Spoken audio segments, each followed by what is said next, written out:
अगर सिंपल तरीके से बात की जाए तो अपने पिछले सारे वीडियोस में हमने नेगोशिएबल इंस्ट्रूमेंट एक्ट के सारे इम्पॉर्टेंट टर्म्स जो कि प्रॉमिसरी नोट्स का है, बिल ऑफ एक्सचेंज का है और चेक का है और नेगोशिएबल इंस्ट्रूमेंट का है, इन सभी के बारे में बहुत ही विस्तृत रूप से बहुत ही विस्तार पूर्वक बात कर ली थी। इसलिए आज के इस वीडियो में हम नेगोशिएबल इंस्ट्रूमेंट एक्ट के एक और इम्पॉर्टेंट टर्म जो कि इंडोर्समेंट का है उसके बारे में बात करने वाले हैं कि इंडोर्समेंट है क्या, इसकी मीनिंग क्या है, इसकी डेफिनेशन, इसके काइंड्स, इसके एसेंशियल्स और बाकी सारी चीज़ों के बारे में। इसलिए इंडोर्समेंट की इस वीडियो को बिना किसी अनावश्यक भूमिका के चलिए आराम से प्रारंभ करते हैं।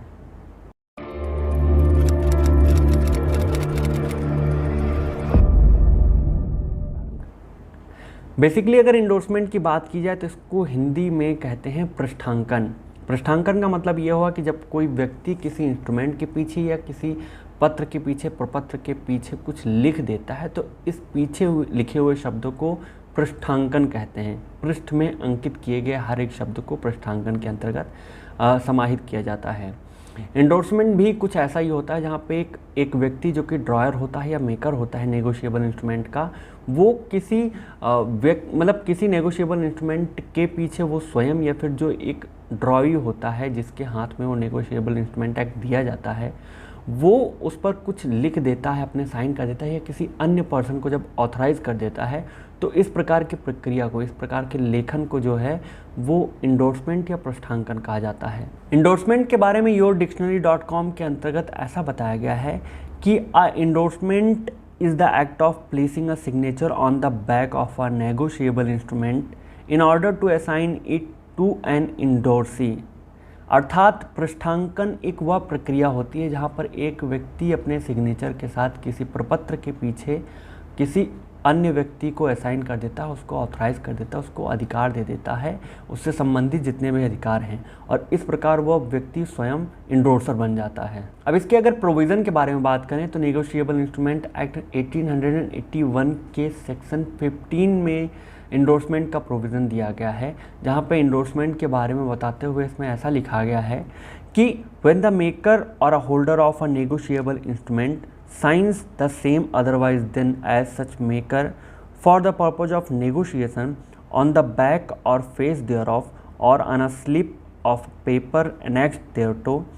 or so signs for the same purpose a stamped paper intended to be completed as negotiable instrument, he is said to endorse the same and is called the endorser।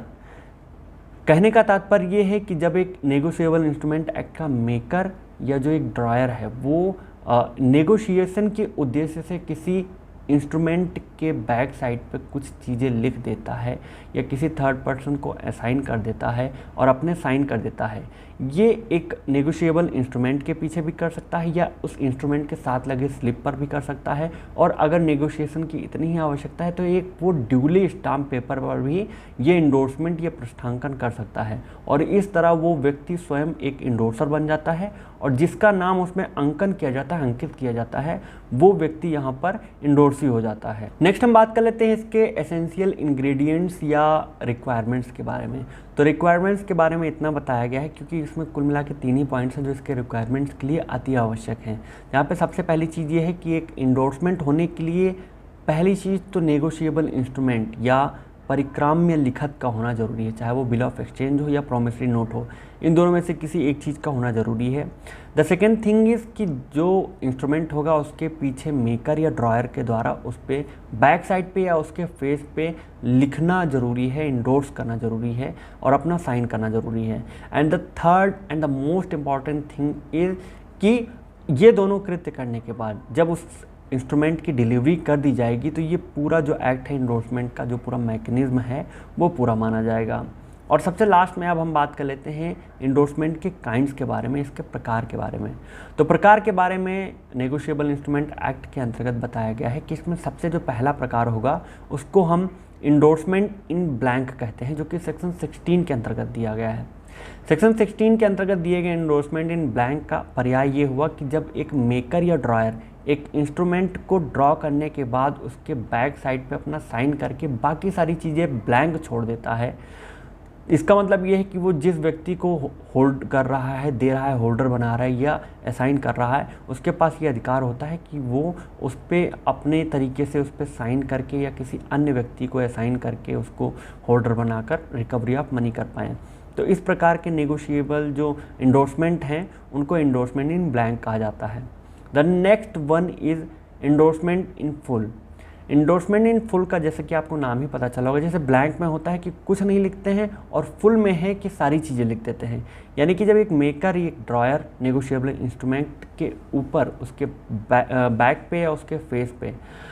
सब कुछ करने के बाद साइन करते हुए किसी एक व्यक्ति का नाम लिख देता है, नाम ऐड कर देता है, असाइन कर देता है, तो इस पूरे नेगोशिएबल इंस्ट्रूमेंट को, इस पूरे मैकेनिज्म को, इस पूरे इंडोर्समेंट को इंडोर्समेंट इन फुल के नाम से जाना जाता है। जो तीसरे टाइप का इंडोर्समेंट है उसको हम रिस्ट्रिक्टिव इंडोर्समेंट कहते हैं, जो कि सेक्शन 15 के अंतर्गत दिया गया है। तो सेक्शन 50 के अंतर्गत दिए गए इंडोर्समेंट में यह बताया गया है कि ज़्यादातर जो इंडोर्समेंट होते हैं, जो नेगोशिएबल इंस्ट्रूमेंट होते हैं, उनका काम नेगोशिएशन का होता है। वो मतलब इंडोर्समेंट के लिए लायक होते हैं कि कोई भी आदमी इंडोर्स कर सकता है। लेकिन अगर किसी इंस्ट्रूमेंट के बैक साइड पे ये रिस्ट्रिक्शन में कर दिया गया, रिस्ट्रिक्शन लगा दिया गया कि इसको फर्दर नेगोशिएट नहीं किया जा सकता,